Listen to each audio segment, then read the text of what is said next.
Good morning. It is very early in New York here, and I just went through a very simple makeup routine that I do every day for New York Fashion Week. It's really important for my makeup to stay on all day, and I love this finish. I'm gonna walk you guys through it.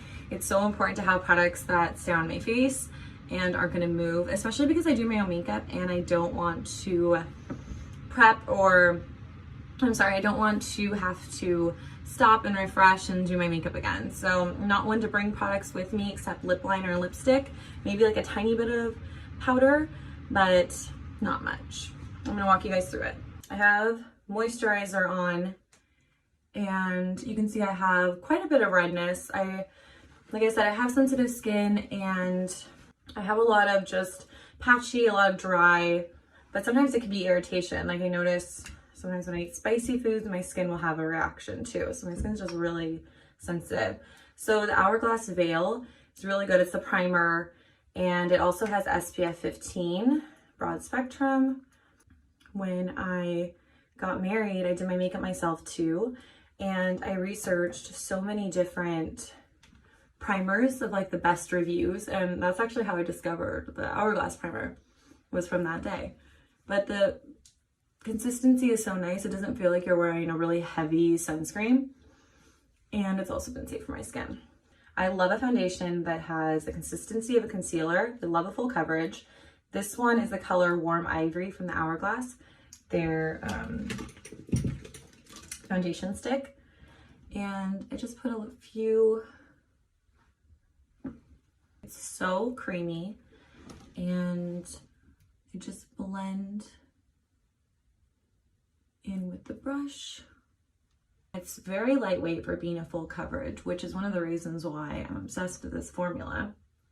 It's a 12-hour wear, which definitely seen it go longer to me. And it doesn't crease or sit in my skin, that's why I like it. But it still does a really good job of covering up all that discoloration. You can see the difference here. Like I didn't put a lot on my eyes, but you can really tell how it's just a lot more even. Once I'm done with my foundation, I move on to Hourglass's newest product that is so good. Their Vanish Concealer, and I'm using it in the color Oat.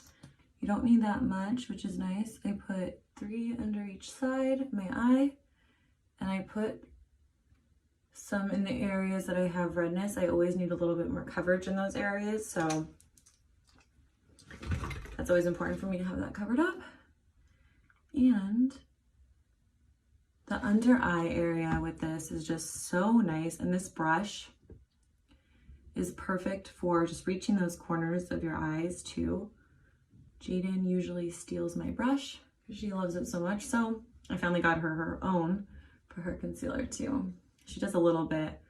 She doesn't wear full foundation right now, she's so small, but she does a little bit. Once I have all my concealer on, you can see already that my skin still is a little breathable.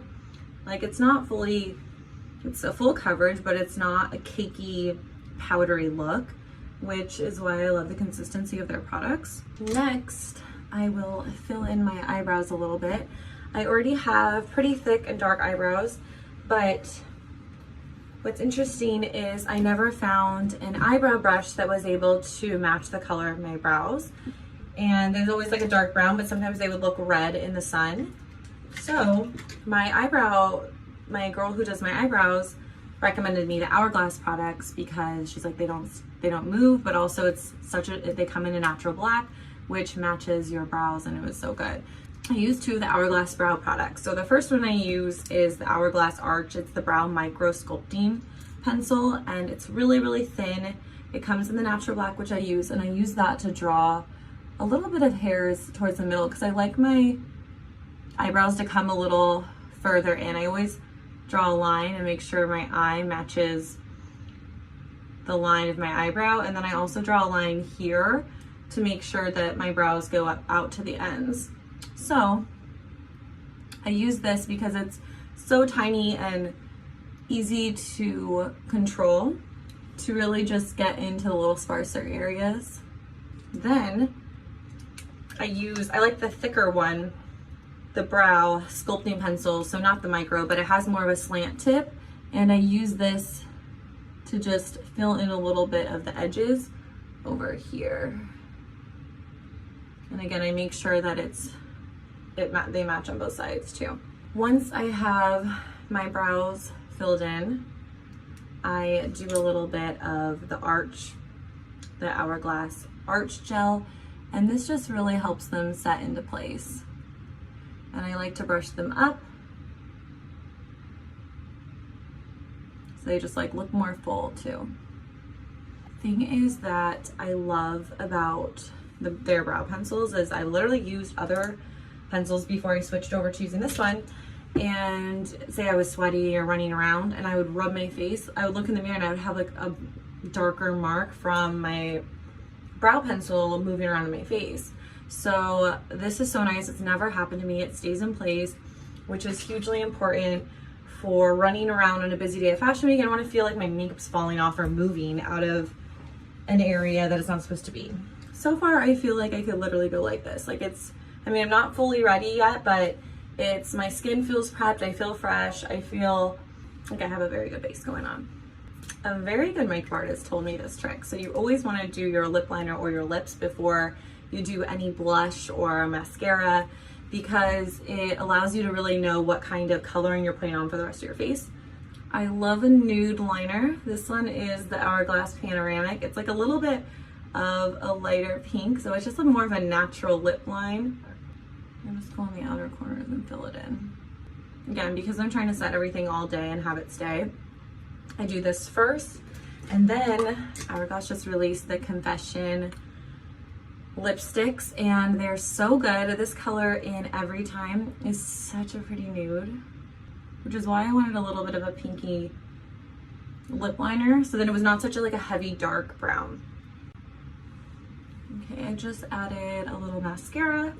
Now, for my final step that I think makes such a difference in really pulling the whole look together and making sure that your skin stays really fresh, is the Hourglass Veil Translucent Powder. I cannot tell you how much I can stress to find a translucent powder without talc, and this is one of the first beauty products I switched to when looking for a clean powder. This one's really nice because just enough powder comes out of the dispenser, so it's never overflowing and exploding when you open up your makeup bag, which is nice. What I do is I just pat a few so I can get the product, and I use the bigger end of the brush and I just go all over.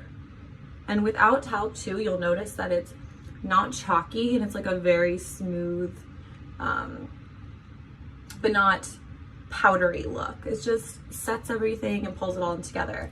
Then what I love is using the other end of the brush and just finishing underneath my eyes.